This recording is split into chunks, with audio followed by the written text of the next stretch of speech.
Hi guys. अभी देखिए, तुला राशि वालों के लिए एक और बड़ा अच्छा परिवर्तन आ रहा है। तो अच्छी किस्मत जा रही है उनकी।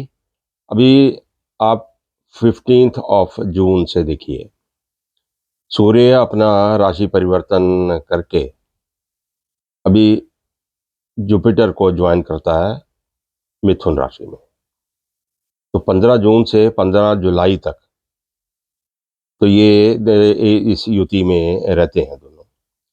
अब क्या देखिए, सूर्य और बृहस्पति अभी क्या देने वाले हैं तुला लगन वालों को। नेम फेम गेन, ये भरमार आपको होने वाली है। कुछ पहले के ट्रांजिट्स जो चल रहे हैं ऑलरेडी, हाँ हम देख चुके हैं कि राहु पंचम में ऑलरेडी है उनके, और मंगल उनके 11th हाउस में ऑलरेडी है। तो ये सारा अभी जैसे ही सूर्य राशि परिवर्तन करता है, तो अभी सूर्य से देखिए आपको, एक तो नाइन्थ हाउस में जुपिटर को ज्वाइन करता है। तो ये एक महीने के लिए ये युति रहती है इस ट्रांजिट की। तो ज्ञान आप कहीं ना कहीं से ढूंढेंगे। अब ज्ञान ज्ञान की कोई कोई लिमिट नहीं है, किस किस्म का ज्ञान है। ये धार्मिक लगाव भी आपको लगा सकता है। कोई धार्मिक आपकी स्टडीज करवा सकता है, हायर स्टडीज।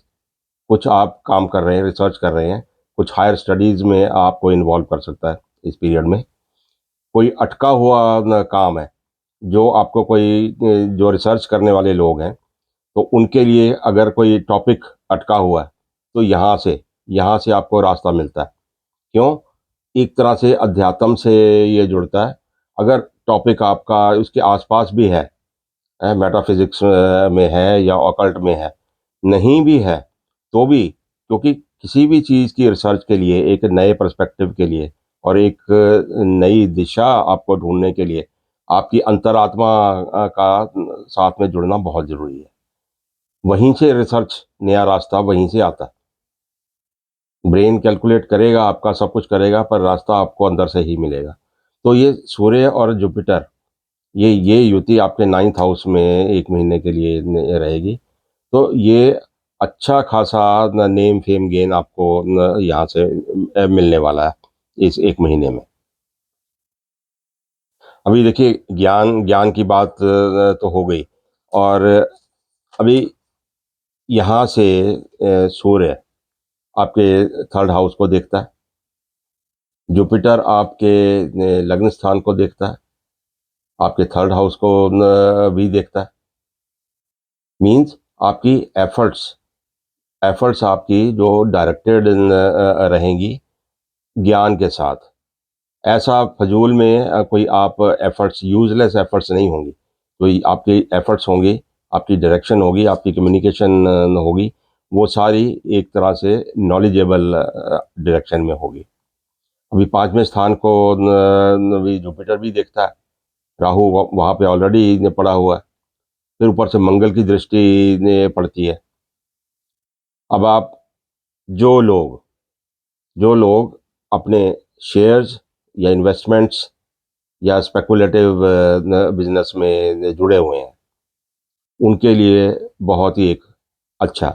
देखिए, हर चीज़ के दो एस्पेक्ट होते हैं। अभी फाइनेंशियल गेन्स की अगर हम बात करें, फाइनेंशियल गेन आपको मिलता है। फाइनेंशियल सेक्टर में आपकी इन्वेस्टमेंट होती है, आपकी इन्वॉल्वमेंट होती है, ये सब रहेगा। बट जहाँ कुछ गेन करने के लिए आप इन्वॉल्व होते हैं, तो वहाँ रिस्क भी ज़रूर होता है। स्पेशली फाइनेंशियल सेक्टर में, अगर शेयर मार्केट में अगर आप इन्वेस्ट करने के लिए घुसते हैं, तो जितनी आपकी इच्छा, जो जो भी प्रोजेक्शंस हैं आपकी आपका पैसा कमाने की, वहीं पे उतना ही रिस्क भी आपको नज़र आता है। कहीं पैसा डूब भी सकता है।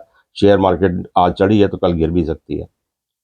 तो ये जो राहु मंगल का आमने सामने का एक कॉम्बिनेशन बनता है, तो ये आपको रिस्क फैक्टर के साथ ही मिलता है।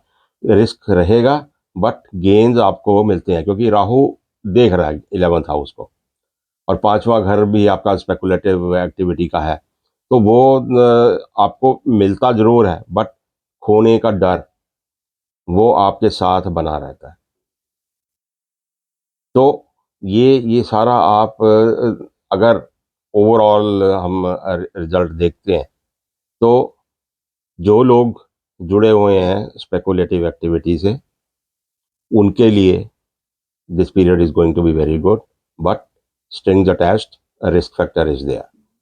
9th हाउस में आपके जुपिटर और सन पड़ा हुआ है, तो कहीं न कहीं से फ़ेम, स्टेटस, एम्बिशंस जो आपकी हैं, वो आपकी जो एम्बिशंस हैं उनको पूरा करने में बाकी सभी ग्रह ये मददगार होते हैं। तो बाय एंड लार्ज हम देखें तो योर इंटरनल अपलिफ्ट, जो आपका अध्यात्म से जुड़ना, आपकी कुछ गेन करना, कुछ स्टडीज़ आप ऐसी अंडरटेक कर सकते हैं, जो आपको ऐसे इश्यू से ऑकल्ट में या किसी हायर स्टडी से जोड़ते हैं। या ज्ञान, अब ज्ञान का तो अंत नहीं है। अभी ज्ञान अगर आपको सपोज़ टीचिंग में हैं आप, तो वहाँ पे आप काउंसलिंग करते हैं, तो वहाँ पे ने ये आपके लिए न पीरियड बड़ा चैलेंजिंग न होने वाला है। तो सब सब चीज़ें ज्ञान से ही जुड़ी हुई हैं। फिर सन का वहाँ पे 9th हाउस में रिलीजन और आपकी इंटरनल और आपकी जो गुरुजन, आपके जितने भी एल्डर्स हैं, और वो आपकी मेटाफिजिक्स की स्टडीज़ जो है, ऑकल्ट है, इन सब से जुड़ा हुआ है। तो उनमें आपको कुछ ऊंचाई पे लेकर जाता है। सपोज़ आप एक अच्छे किसी ऐसे सेक्टर में, ऑकल्ट सेक्टर में, या आप एस्ट्रोलॉजर ही हैं, तो आपको इस पीरियड में कुछ अच्छा फेम और कुछ अच्छा ये अपलिफ्टमेंट मिलने वाली है। कुछ ऐसा हिसाब किताब बनता है कि मे बी बहुत सारी आपकी प्रेडिक्शंस अच्छी मिलती हैं, या कहीं किसी सेमिनार में आपको कोई अवार्ड दिया जाता है। There can be so many things, but ये, या कुछ भी नहीं है तो आपकी इंटरनल सेटिस्फेक्शन, जो जो कि सबसे बड़ी चीज़ है, your internal happiness and upliftment जो आप महसूस करते हो अंदर, वो इनफैक्ट सबसे बड़ी चीज़ है। तो वो आपको यहाँ पे इस पीरियड में मिलता है। तो पैसा, धन, नाम, ये सब चीज़ें आपको इस 1 महीने में तुला लगन वालों को मिलने वाली हैं। अच्छे धनवान आप न बन सकते हैं। कहीं से, कहीं न कहीं से आपको कोई ऐसे रास्ते जो बंद पड़े हुए थे, वो आपके लिए खुलते हैं इस पीरियड में।